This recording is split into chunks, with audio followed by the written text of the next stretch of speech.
The alien ship drifted quietly at the edge of the system, its hull reflecting the faint light of the distant star. On the bridge, rows of scientists leaned forward, their eyes glowing with excitement. For generations, their people had searched the galaxy for relics of unknown power, and now at last they had found one. Hanging in the blackness of space was a vessel unlike any they had ever seen. It was massive, long and sharp like a blade, its silver hull covered in strange dark lines that pulsed faintly as if alive. The lead researcher adjusted his visor and spoke with calm authority. "It is human."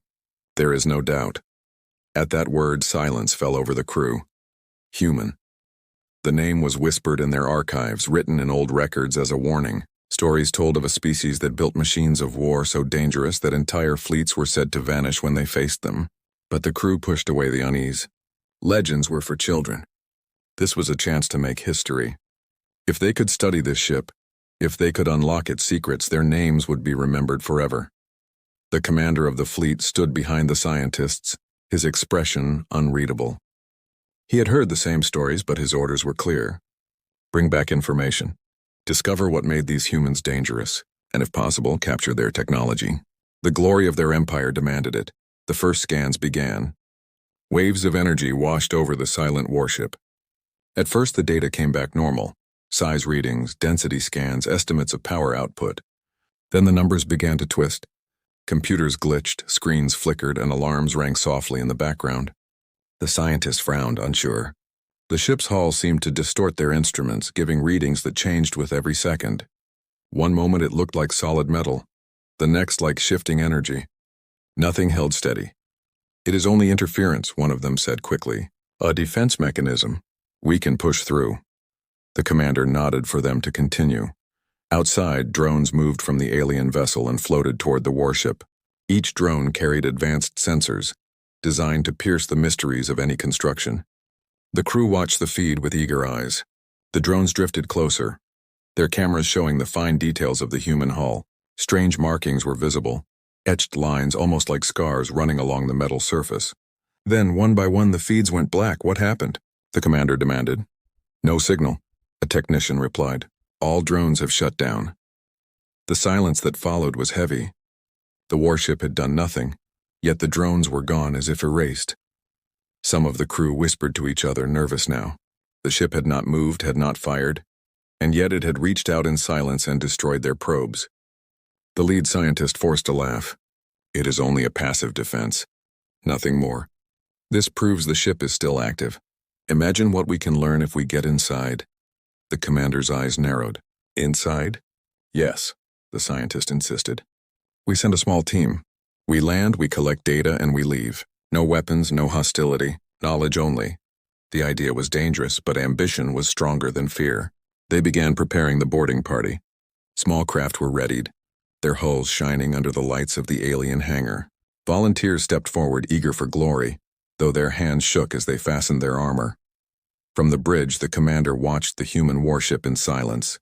Its shadow fell long across the stars, like the edge of a blade waiting to strike. He felt a weight pressing against his chest, something he could not explain. As if the ship itself was watching them, waiting, patient and cruel. The boarding craft launched. They glided across the darkness, tiny against the monstrous hull of the warship. The crew held their breath as the smaller ships touched down. The metal beneath them was cold, darker than any alloy known to the aliens. It swallowed the light from their lamps. Inside the boarding craft, the soldiers hesitated at the hatch. The leader raised his hand, gave the order, and the hatch opened. The team stepped onto the warship's surface, their boots ringing softly on the strange metal. Ahead, a seam in the hull began to glow faintly. Without warning, it opened like a mouth, revealing a dark passage leading inward. On the alien bridge, the scientists gasped. "It is welcoming them," one whispered. The commander's jaw tightened. Ships did not welcome.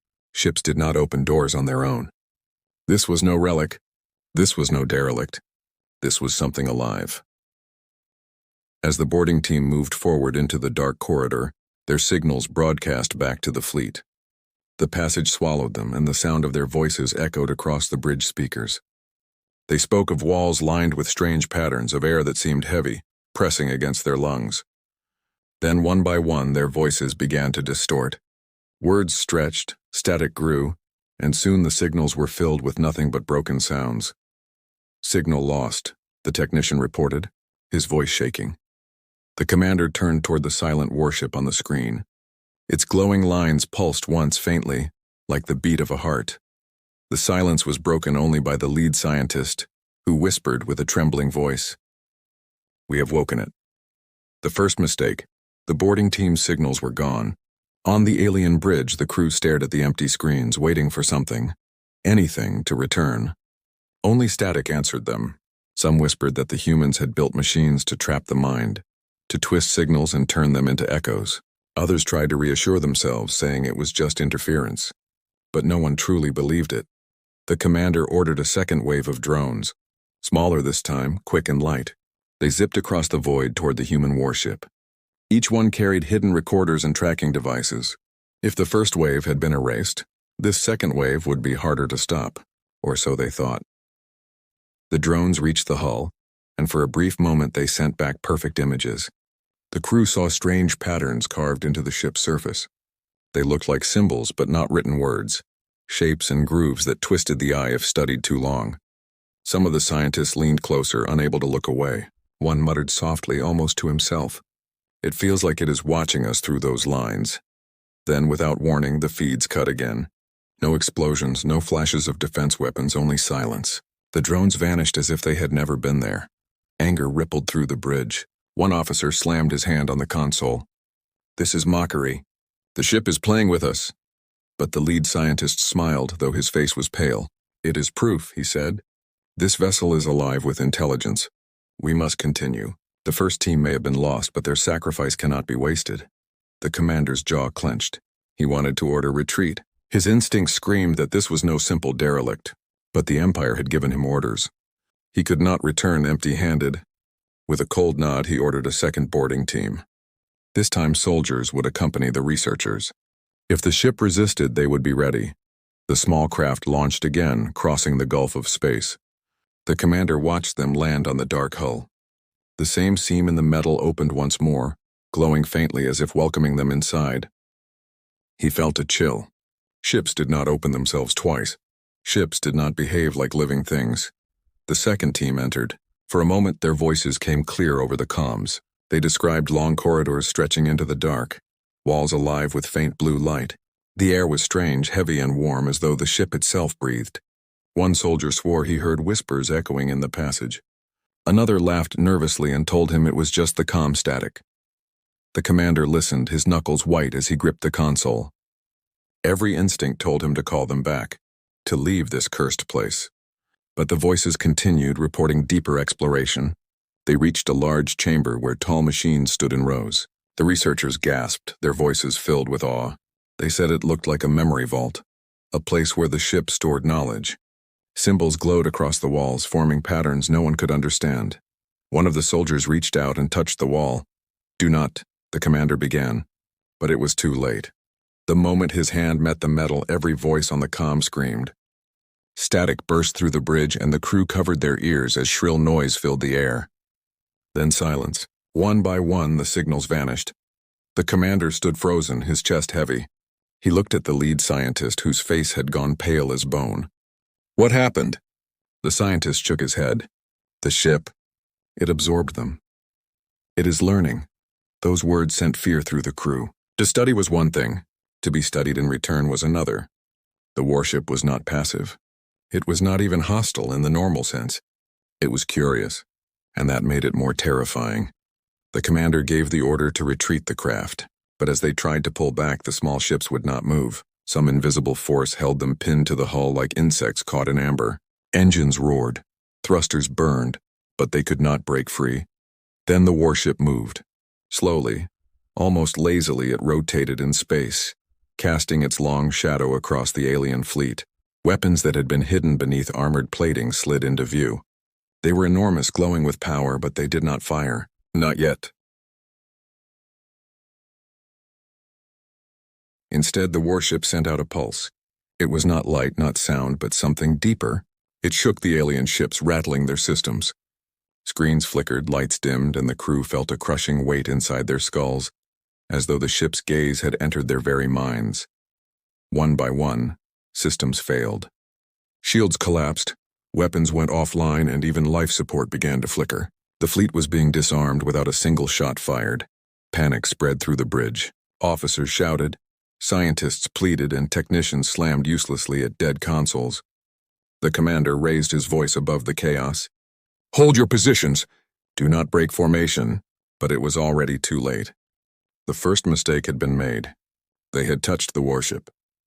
They had entered its body, woken its mind, and now they would pay the price. The warship's weapons glowed brighter, and for the first time, the commander felt true fear. The kind of fear that came not from battle, but from standing before something ancient, merciless, and intelligent. The awakening. The alien fleet hung silent in the dark. Their ships were still alive, but no one dared to move. All eyes stayed locked on the human warship as its hidden weapons glowed faintly like eyes opening after a long sleep. The commander stood stiff on his bridge, his voice caught in his throat. He had led countless missions, faced battles against rival empires, but never had he felt so powerless. This was not combat. This was something deeper, something older, like standing before a predator that had been waiting in silence for its prey to draw closer. Then the pulse came again. This time it was stronger. Every alien in the fleet clutched their heads as a wave of pressure filled their skulls. It was not noise, not sound, but it was something they could feel in their bones. Consoles sparked, engines stuttered, and screens went dark. The warship was not just disabling machines. It was pressing into their minds, testing them like a hand pressing against fragile glass. One officer screamed and collapsed to the floor. Another shouted that he could hear voices speaking in a language he could not understand. The commander gripped the rail tightly, forcing his voice to remain steady. "Hold together. Do not give it fear." But inside he felt that same fear flooding through him, cold and heavy. The warship moved forward at last.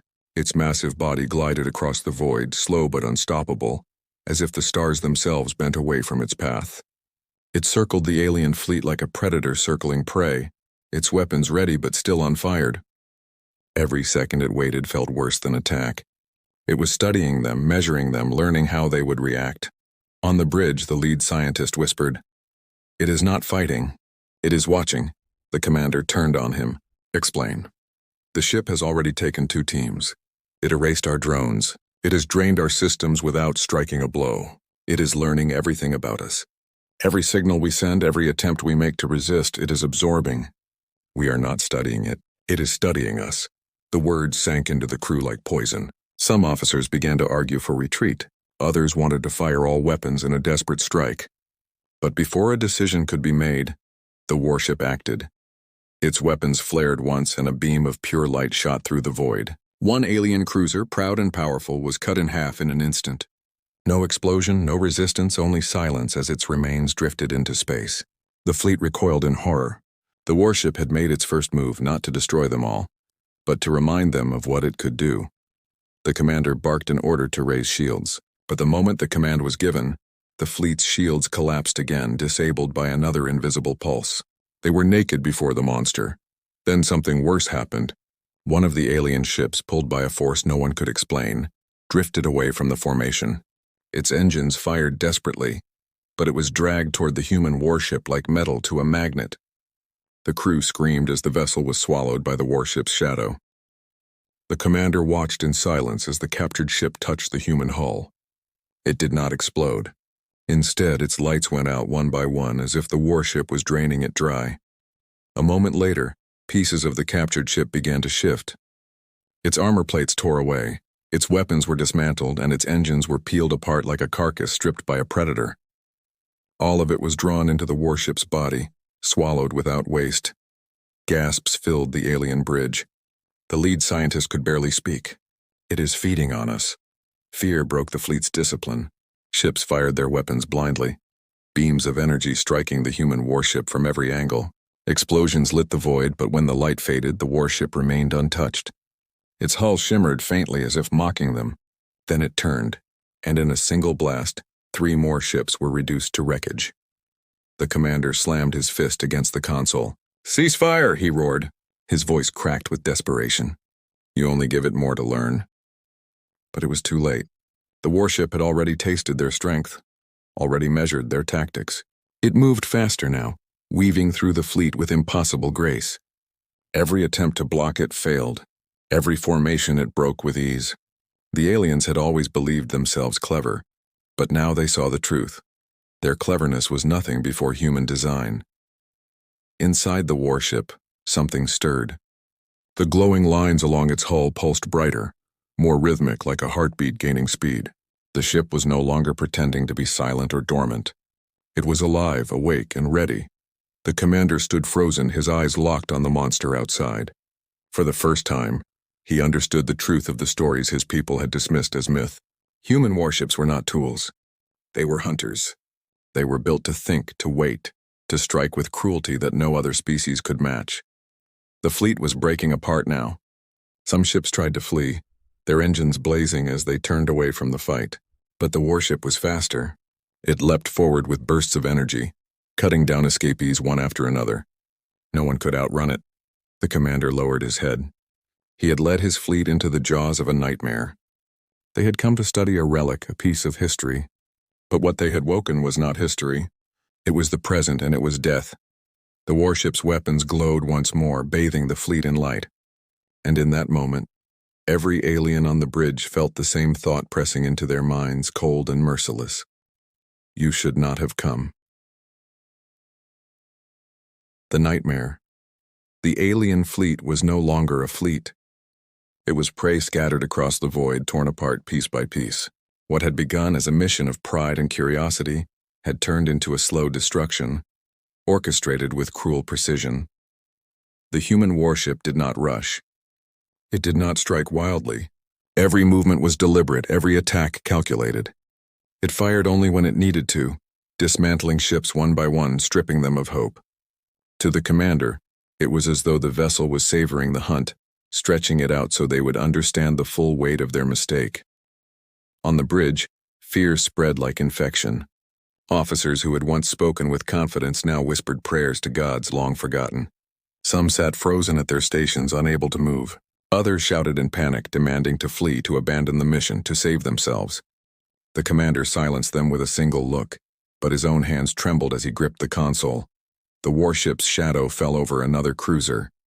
The smaller vessel tried to run, its engines burning bright, but invisible force pulled it back, dragging it helplessly. The crew screamed as they felt their ship slow, caught like prey in a snare. In moments, the human warship reeled it in. Its glowing hull split open, forming a vast chamber, and the cruiser was swallowed whole. The chamber sealed shut, and the alien vessel was gone, consumed. Gasps echoed across the alien bridge. The scientist who had once spoken so eagerly now sat pale and broken. "It is dissecting them," he whispered. "Learning from every piece it takes." The commander's voice was low. "It is not just fighting. It is teaching us fear." The warship moved again. A destroyer at the edge of the formation suddenly exploded. Not from a weapon strike, but from its own engines tearing apart. Systems had been overridden, forced into overload. Flames scattered across space, fragments spinning into the dark. The warship had destroyed it without firing at all. Then the voices began. At first they were faint, carried through broken comm signals. They sounded like the missing boarding teams calling for help. Pleading, crying, but when the technicians traced the signals, they did not come from the lost soldiers. They came from the warship itself. A cold silence swept the bridge. The ship was using their own voices against them, mimicking them, playing them back as if mocking their loss. The commander felt his stomach twist. This was no machine. It was a predator wearing the skin of technology. One young officer broke down, shouting that they had to leave, that no empire was worth this. He tried to flee his post, but the commander struck him down with a sharp command. "If you run, you die faster," he growled. His words were harsh, but in his heart he knew they had little chance either way. The warship turned its weapons on the largest battleship in the fleet. The commander watched as bright lances of energy struck its shields, tearing them apart in seconds. The battleship fired back desperately, pouring everything it had into one last barrage. Beams of light, missiles, plasma fire, all of it hammered against the warship's hull. But when the smoke cleared, the monster remained untouched. The battleship cracked under the pressure of its own wasted energy. Its hull split, venting fire and bodies into the cold. The survivors screamed through the comms before the signals were cut. The alien fleet was unraveling. Discipline was gone. Formation was broken. The once proud armada scattered in every direction, each ship trying to save itself. But the warship was faster, smarter, and merciless. Wherever a vessel tried to run, the warship was there, striking it down. The commander stood in silence, his eyes fixed on the screens. He could feel the weight of every soul lost under his command. Pride had brought them here. Pride had convinced them that humans were only legend, that their weapons were only myth. Now pride was gone, replaced by the bitter taste of regret. The lead scientist clutched his head, his voice breaking. We thought we could study it. We thought we could understand. But it is not for us to understand. It is not for us to touch this ship. It is punishment. The commander finally spoke, his voice hollow. No, it is not punishment. It is warning. As if hearing him, the warship slowed. Its weapons dimmed, but its presence was heavier than ever. It drifted to the center of the shattered fleet, towering over the wreckage, a silent reminder of what it could do. The survivors who remained alive stared at it through their broken screens, too afraid to even breathe. And then, for the first time, the warship spoke.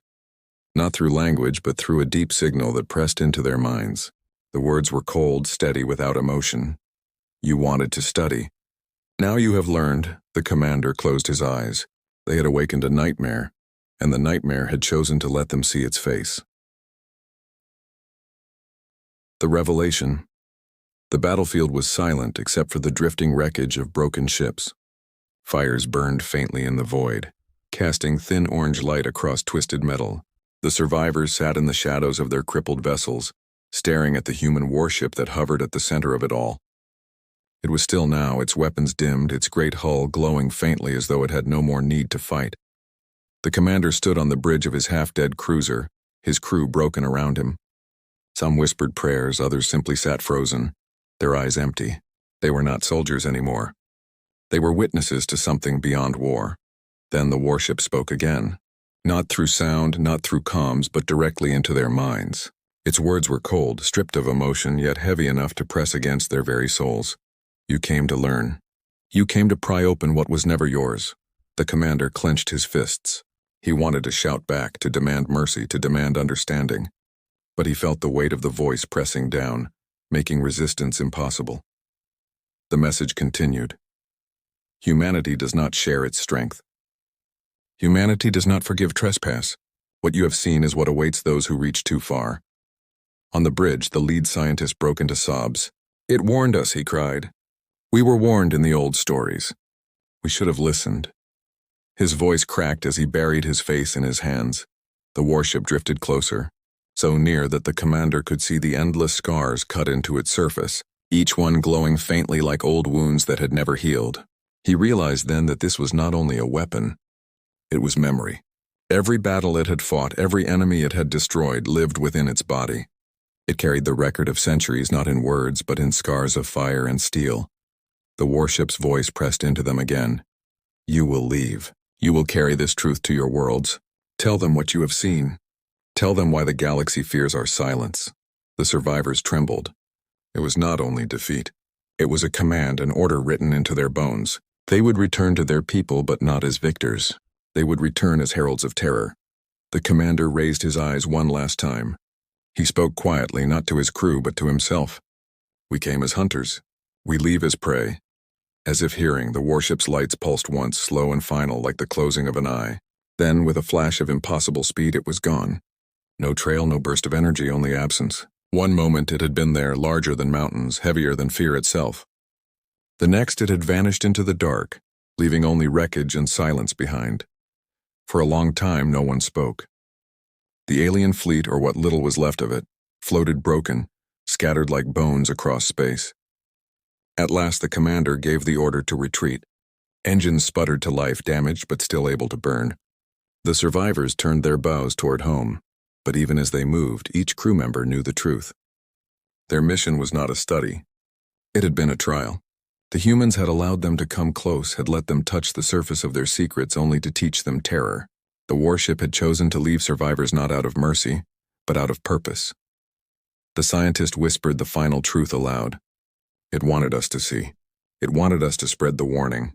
Humanity does not need to fight the galaxy. Humanity only needs to be known. The commander said nothing, His eyes remained fixed on the void where the warship had vanished. He understood now what the old records had tried to tell, what his people had ignored. The humans did not build weapons like others did. They built nightmares, and the nightmare had only just begun.